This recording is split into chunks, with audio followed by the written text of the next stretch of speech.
రోజులు చీకట్లో ఉంటూ అండర్ వరల్డ్ ని శాసించిన నిన్ను ప్రపంచానికి పరిచయం చేయాల్సిన టైం వచ్చేసింది.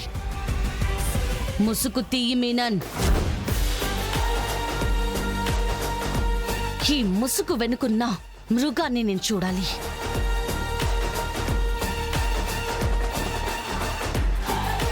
మనుషుల ప్రాణాల్ని డబ్బులతో పోల్చే ఒక యంత్రాన్ని చూడాలి.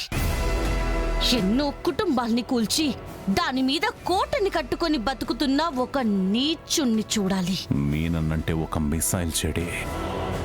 దగ్గరికి రావాలి, ముట్టుకోవాలని చూస్తే చచ్చిపోతా. కాకి డ్రెస్ నా ఒంటి మీద పడిన రోజే భయాన్ని మూట కట్టి పక్కన పెట్టేశాను మీనన్. ఇప్పుడు నువ్వు కొత్తగా నాకు భయాన్ని పరిచయం చేయాలని చూడకు. మమ్మల్ని దాటి నువ్వు పారిపోవడం అనేది కల్లో కూడా జరగదు మీనన్. పిచ్చి పిచ్చి ఆలోచనలు మానేసి నీ చేతో నువ్వే ఈ ముసుగు దేయ్. వీడు మాటలతో చెప్తే వినడు జడి. టైం వేస్ట్ ఎందుకు? ముందు బుల్లెట్ దించేయి. మళ్ళీ తీరిగ్గా ఫేస్ చూస్తూ కూర్చుందాం. నీకు 5 సెకండ్స్ టైం ఇస్తున్నాను మీనన్. ముసుగు తీయకపోతే 6th సెకండ్లో బుల్లెట్ నీ బాడీలోకి వెళ్ళిపోతుంది.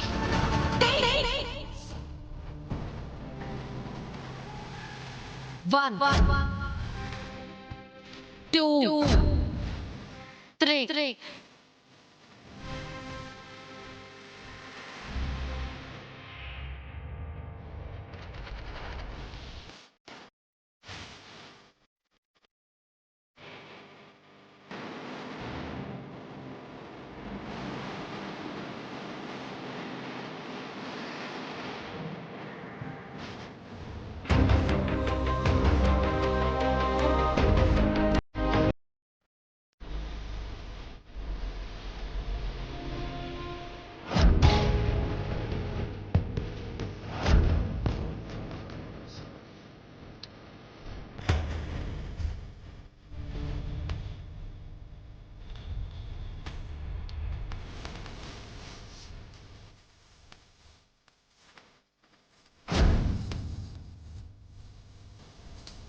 20 ఏళ్ల క్రితం ఇన్స్పెక్టర్ కావ్యని ఎందుకు చంపావు?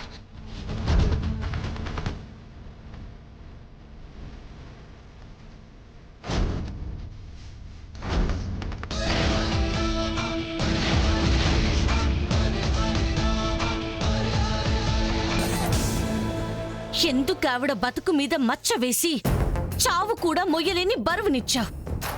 వాళ్ళ కుటుంబం మొయ్యలేని బరువుని ఎందుకిచ్చావు? చెప్పు మీనన్. నువ్వు చేసిన ఒక తప్పుని తప్పు అన్నందుకు, ఆ తప్పుని సరి చెయ్యాలి అని చూసినందుకు ఒక కుటుంబాన్ని నాశనం చేస్తావా? నువ్వు ఆవిడికి చేసిన తప్పు ఆవిడిని చంపడం కాదు, ఆవిడికి దైవంతో సమానమైన డ్యూటీలో తప్పు చేసింది అని అందరి ముందు నిరూపించి చావులో కూడా ప్రశాంతత లేకుండా చేసావు చూడు, అది నువ్వు చేసిన తప్పు. ఆ తప్పే ఇవాళ నిన్ను నా ముందిలా మోకాళ్ళ మీద కూర్చోబెట్టింది.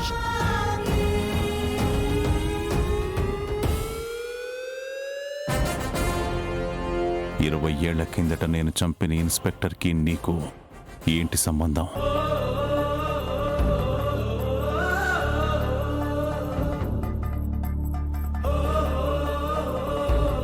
నేనెవరినో చంపితే నువ్వెందుకు పగ తీర్చుకోవడానికి నా వెనక వస్తున్నావు? ఆవిడ మాలో ఒకరు కాబట్టి పోలీసులతో పెట్టుకుంటే ఏమవుతుందో నీలాంటి వాళ్ళకి తెలిసేలా చెయ్యాలనుకున్నాం కాబట్టి. నీ టైం అయిపోయింది మీనన్. నీ పాపాలు లెక్కలు కట్టి నిన్ను పైకి పార్సల్ చేయాల్సిన టైం వచ్చేసింది.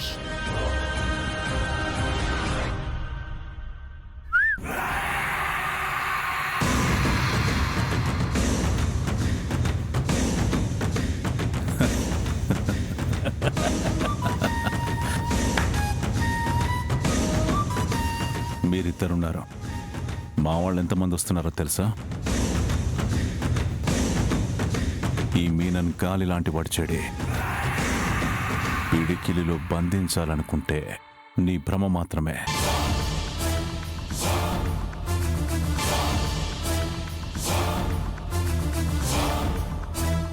మీనన్ బతకూడదు. జేడి వద్దు. కెడి వదులు. ఈసారి మీనన్ తప్పించుకోకూడదు కెడి. ఇవాల్టితో పడ్డ నిందలని చెరిపేయాలి. ఈ మీనన్ పోతే ఇంకో మీనన్ పుట్టుకుని రావడానికి ఎంత టైం పడుతుంది?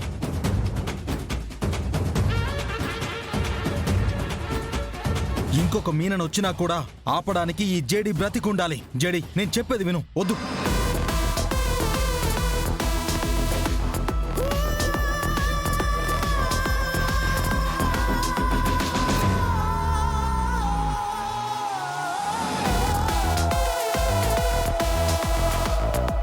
మీనన్,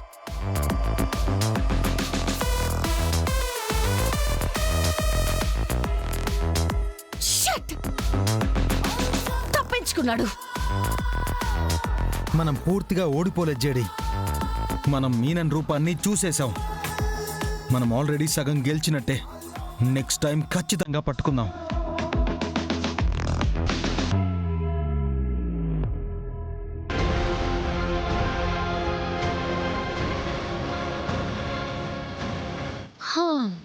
వదినా, నేను చేయాల్సిన ఇన్వెస్టిగేషన్ పని నువ్వు చేస్తున్నావా?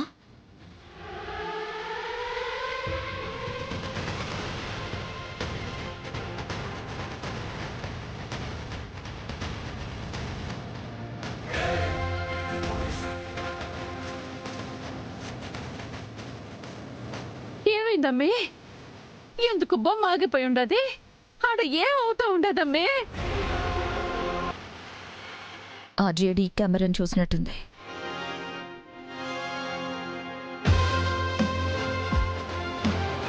తీసి పడేసింది.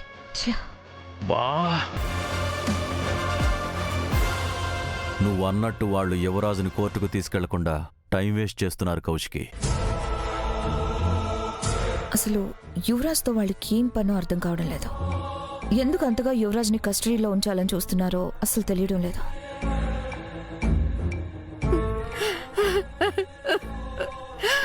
అమ్మే, ఇప్పుడేం చేద్దాము?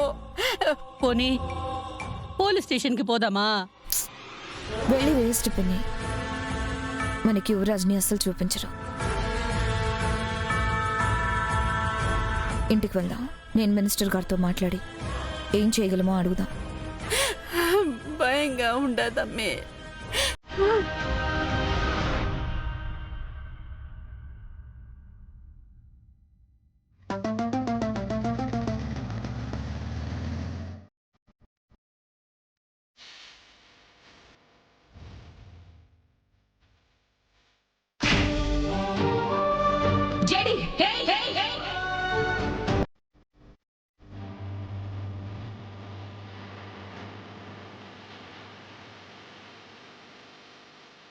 నువ్వేం తప్పు చేయలేదు దాత్రి.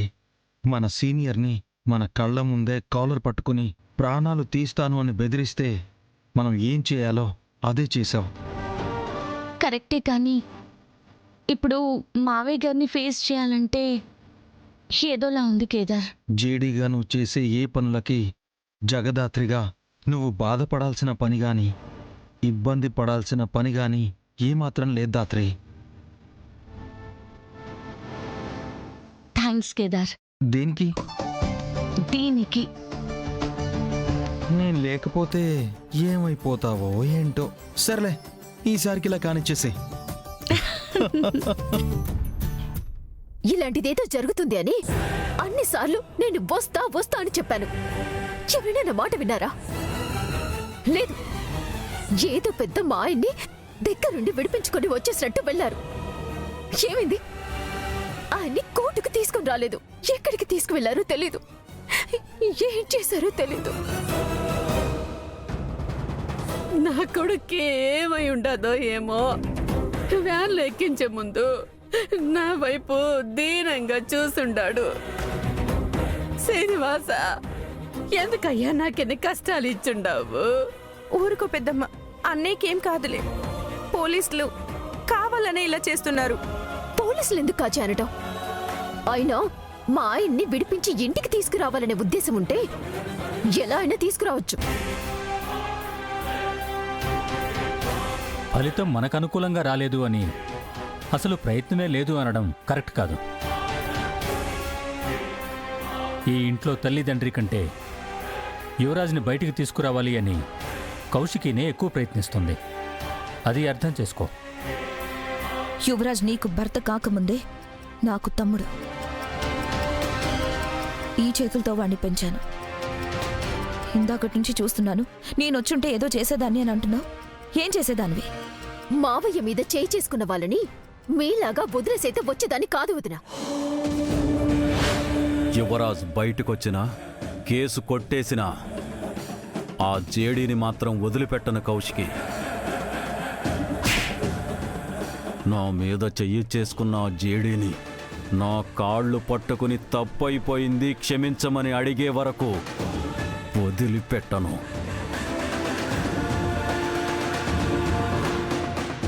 మీరింతసేపు ఎక్కడికి వెళ్ళారే? మేము స్టేషన్కి వెళ్ళేటప్పుడు వెళ్తున్నారు, మేం వచ్చాక వస్తున్నారు. అసలు ఎక్కడికి వెళ్తున్నారు? వెళ్ళి ఏం చేస్తున్నారు? అది బాబాయ్, రేపు పెళ్లికి కావాల్సినవన్నీ ఆర్డర్ ఇవ్వడానికి వెళ్ళాం. మీకు రొంతైనా మనసాక్షి అనేది ఉండదా?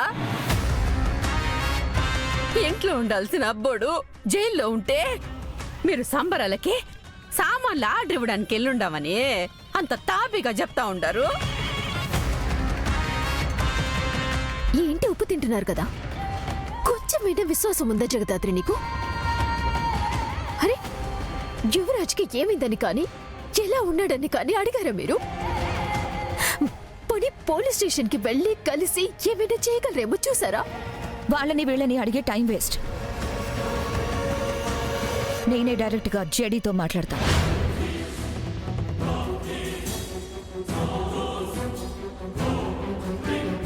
మేం కూడా ఒకసారి యువరాజ్కి ఏమైందో కనుక్కుంటాం.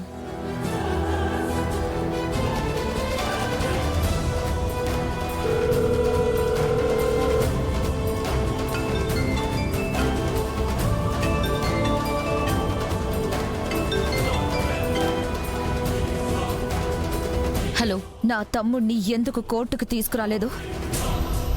స్టేషన్కి వస్తే ఎందుకు మా తమ్ముడితో కలవనివ్వడం లేదు? ఏం చేసావు జేడీ నా తమ్ముడిని? చూడండి కౌశికి గారు, మా పని నిజాన్ని బయటపెట్టి న్యాయాన్ని కాపాడ్డం, మనుషుల్ని చంపడం కాదు. అయితే ఆఫీస్ నుంచి బయలుదేరిన మీరు మధ్యలో ఎక్కడికి వెళ్ళారు? ఎందుకు వ్యాన్ ఒక చోట ఆపారు? మీరే తప్పు చేయకుంటే ట్రాకర్ని ఎందుకు తీసిపడేశారు? మీ ప్రశ్నలకి సమాధానం చెప్పాల్సిన అవసరం నాకు లేదు కౌశికి గారు. కానీ మీ తమ్ముడు యువరాజ్కి మాత్రం ఏం కాలేదు. మా కస్టడీలోనే సేఫ్గా ఉన్నాడు. నీ యూనిఫామ్ వెనక, నీ ఉద్యోగం వెనక మొహం దాచుకుంటున్నావు జేడి. ఆ ఉద్యోగాన్ని దాటుకొని నీ దగ్గరలోకి తొందరలోనే వస్తాను. అప్పుడు నా నుంచి నువ్వు తప్పించుకోలేవు. నా ఉద్యోగం వెనక నేను దాక్కోవడం లేదు కౌశికి గారు. నా ఉద్యోగం కోసం మొహం దాచుకుంటున్నానంతే. మీరు భయం అంటున్నారు, నేను తెగింపు అంటున్నాను. మండే మార్నింగే కోర్టులో ప్రొడ్యూస్ చేస్తున్నాం. మీరొచ్చి యువరాజ్ని అక్కడ కలవచ్చు. అప్పటి వరకు యువరాజ్ నా కస్టడీలోనే సేఫ్గా ఉంటాడు. సరే, మీరు చేయాల్సింది మీరు చేశారు. నేను చేయాల్సింది నేను చేస్తాను. ఏం చేస్తున్నారు? ఎవరితో ఫోన్ మాట్లాడుతున్నారు? అది బాబాయ్, ఒక పోలీస్ తెలుసన్నాం కదా, ఆయనతోనే మాట్లాడుతున్నాం. ఆయనతో మాట్లాడుతున్నట్టు అనిపించలేదే. ఏదా ఫోన్ ఎలా ఇవ్వు?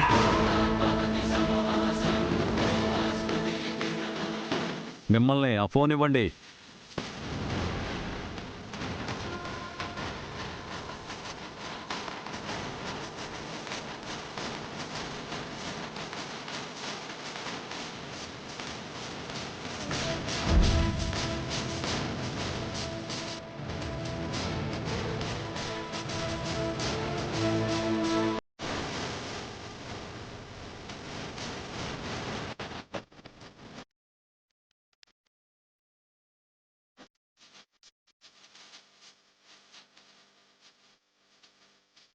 ఎవరితో ఫోన్ మాట్లాడుతున్నారు? అది బాబాయ్, ఒక పోలీస్ తెలుసన్నాం కదా, ఆయనతోనే మాట్లాడుతున్నాం.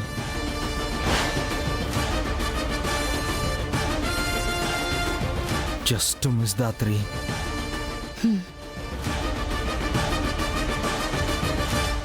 హలో, నేను కౌశికి, మా బాబాయ్ కమలాకర్. Hello sir. నమస్కారం అండి, రండి కూర్చోండి. మినిస్టర్ గారు మీరు వస్తున్నారని చెప్పారు.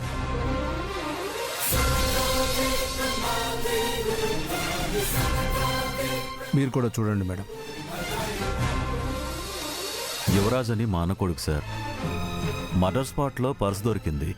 అందులో పాన్ కార్డు ఉందని అరెస్ట్ చేసి తీసుకొచ్చారు. కానీ రెగ్యులర్ పోలీస్ స్టేషన్లో కాకుండా స్పెషల్ బ్రాంచ్లో పెట్టారు. మేము వెళ్తే మమ్మల్ని కలవనివ్వడం లేదు. కేస్ కంప్లీట్ డీటెయిల్స్ ఏవీ మాకు చెప్పడం లేదు. నా తమ్ముడిని ఇంకా కోర్టులో కూడా ప్రొడ్యూస్ చేయకుండా ఇంట్రోగేషన్ పేరుతో ఎలా కొట్టారో నా ఫోన్లో ఉంది.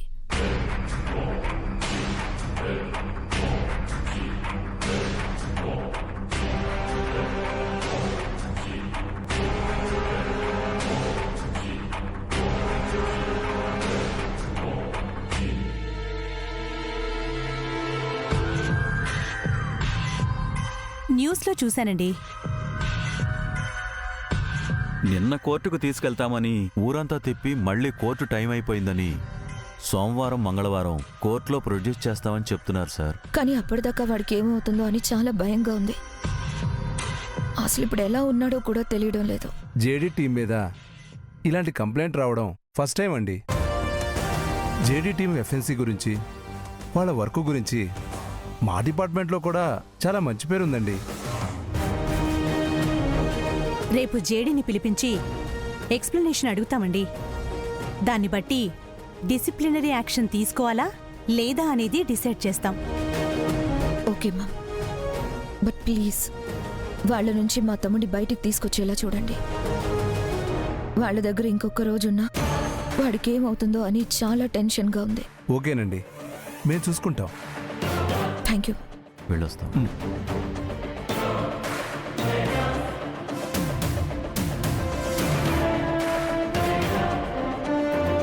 హలో రామ్ గారు. Hello sir. జేడీకి కాల్ చేసి తనని తన పార్ట్నర్ కేడీని రేపు మార్నింగ్ ఫస్ట్ అవర్లో ఆఫీస్కి రమ్మని చెప్పండి. Okay sir. Okay sir, thank you. చూస్తుంటే అందరూ జేడీ ఫ్యాన్స్లో ఉన్నారు. పని అవుతుందంటావా కౌశికి? వాళ్ళు చాలా స్ట్రిక్ట్ అని విన్నాను బాబాయ్. జేడీని రేపు ఉతికారేసి యువరాజ్ని వేరే స్టేషన్కి పంపడమో లేదా మండే కోర్టుకి వెళ్లే వరకు కస్టడీ వేరే వాళ్ళకి ఇప్పించడమో ఏదో ఒకటి చేస్తారులేండి.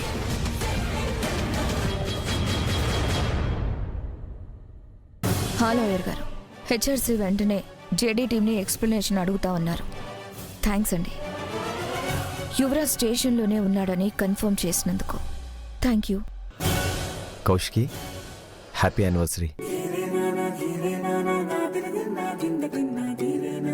ఓ అవును కదా, నాకు గుర్తులేదు. Happy anniversary. యాక్చువల్గా యానివర్సరీ అని నీకు ఒక సర్ప్రైజ్ ప్లాన్ చేశాను. కానీ యువరాజ్ అరెస్ట్, ఇంట్లో హడావిడి, వీటన్నిటి మధ్యలో మనం సెలబ్రేట్ చేసుకోవడం కరెక్ట్ కాదని ఇలా స్వీట్స్తో చెప్తున్నా. నేను మర్చిపోయినా మీరు గుర్తుపెట్టుకున్నారు, అది చాలు నాకు. దేన్నైనా మర్చిపోతాను, కానీ ఈ రోజుని ఎలా మర్చిపోతాను కౌశికి? నా లైఫ్లోకి అందమైన తార వచ్చిన రోజు. నువ్వు నా పక్కనున్నా లేకున్నా మన పెళ్ళిని పండగలా జరుపుకొని నిన్ను నా లైఫ్లోకి పంపించినందుకు ఆ దేవుడికి థ్యాంక్స్ చెప్పుకుంటా కౌశికి.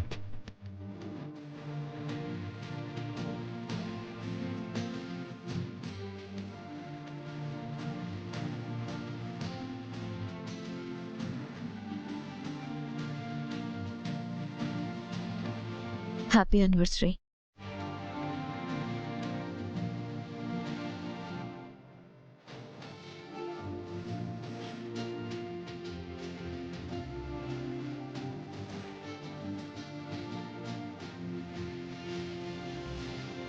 ఓ, చాలా సంతోషంగా ఉన్నట్టున్నారు.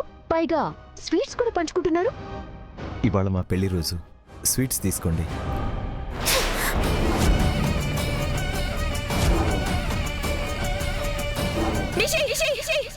ఎంత ధైర్యం ఉంటే ఆయన చేతిలో ఉన్న స్వీట్స్ ని నేలపాలు చేస్తా? ధైర్యం కాదు వదిన, ఎంత బాధ ఉంటే కొట్టాను అని అడగండి. అరే, అసలు ఈ ఇంట్లో ఉండాల్సిన మనిషి ఒకరు అరెస్ట్ అయ్యాడని మీకు కొంచెమైనా బాధ ఉందా? మాకు బాధ లేదని నీకు చెప్పామా? ఏంటి? బాధపడే వాళ్ళు ఇలా పెళ్లిళ్ళు చేపిస్తూ పెళ్లి రోజు సంబరాలు చేసుకుంటూ ఉంటారా?